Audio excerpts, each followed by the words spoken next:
नमस्कार साथियों, आप सभी दर्शकों का हमारे चैनल पर स्वागत है। आज मैं आप सभी को एक बहुत सुंदर सी कहानी सुनाने जा रहा हूँ।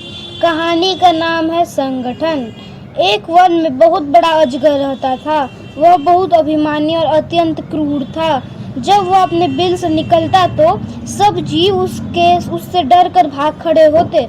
उसका मुंह इतना विकराल था कि खरगोश तक को निगल जाता था। एक बार अजगर शिकार की तलाश में घूम रहा था। सारे जीव अजगर को बिल से निकलते देखकर भाग चुके थे। जब अजगर को कुछ न मिला तो वह क्रोधित होकर फुफकारने लगा और इधर उधर खाक छानने लगा। वहीं निकट में एक हिरनी अपने नवजात शिशु को पत्तियों के ढेर के नीचे छिपाकर स्वयं भोजन की तलाश में दूर निकल गई थी। अजगर की फुफकार से सूखी पत्तियां उड़ने लगी और हिरनी का बच्चा नजर आने लगा। अजगर की नजर उस पर पड़ी।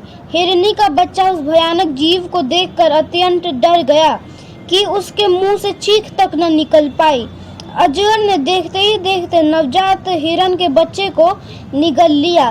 तब तक हिरनी भी लौट आई थी, पर वह क्या करती। आंखों में आंसू भर के दूर से अपने बच्चे को काल का ग्रास बनते देखती रही। हिरनी के शोक का ठिकाना न रहा। उसने किसी न किसी तरह अजगर से बदला लेने की ठान ली। हिरनी की एक नेवले से दोस्ती थी। शोक में डूबी हिरनी अपने मित्र नेवले के पास गई और रो रो कर उससे अपनी दुख भरी कहानी सुनाई। नेवले को भी बहुत दुख हुआ। वह दुख भरे स्वर में बोला, मित्र, मेरे बस में होता तो मैं उस नीच अजगर के 100 टुकड़े कर डालता, पर क्या करे, वह छोटा मोटा सांप तो नहीं है जिसे मैं मार सकूं। वह तो एक अजगर है, अपनी पूंछ की फटकार से ही मुझे अधमरा कर देगा। लेकिन यहाँ पास में ही चींटियों की एक बाम्बी है, वहाँ की रानी मेरी मित्र है, उससे सहायता मांगनी चाहिए। हिरनी ने निराश स्वर में विलाप किया, पर जब तुम्हारे जितना बड़ा जीव पर उस अजगर का कुछ बिगाड़ने में समर्थ नहीं है, तो वह छोटी सी चींटी क्या कर लेगी। नेवले ने कहा, ऐसा मत सोचो, उसके पास चींटियों की बहुत बड़ी सेना है। संगठन में बड़ी शक्ति होती है। हिरनी को कुछ आशा की किरण नजर आई। नेवला हिरनी को लेकर चींटी रानी के पास गया और उसे सारी कहानी सुनाई। चींटी रानी ने सोच विचार कर कहा, हम तुम्हारी सहायता अवश्य करेंगे।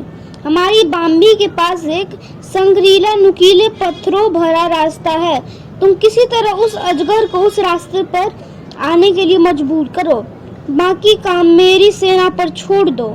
नेवले को अपनी मित्र चींटी रानी पर पूरा विश्वास था, इसलिए वह अपनी जान जोखिम में डालने पर तैयार हो गया।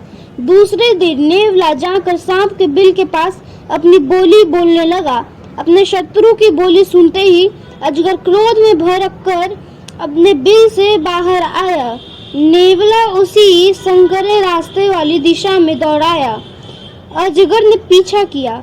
अजगर रुकता तो नेवला मुड़कर फुफकारता और अजगर को गुस्सा दिलाकर फिर पीछा करने पर मजबूर करता।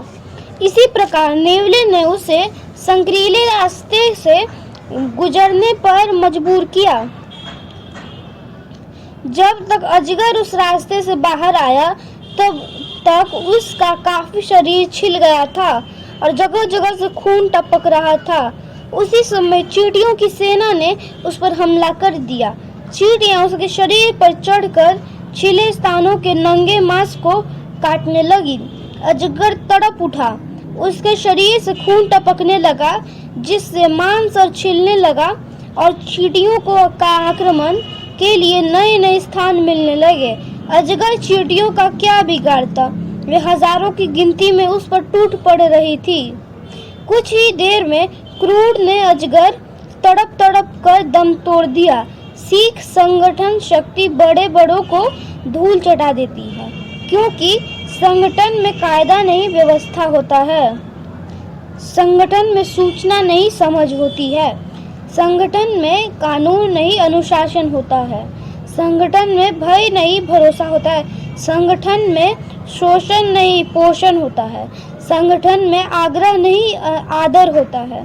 संगठन में संपर्क नहीं संबंध होता है। संगठन में अपर्ण नहीं संपन्न होता है।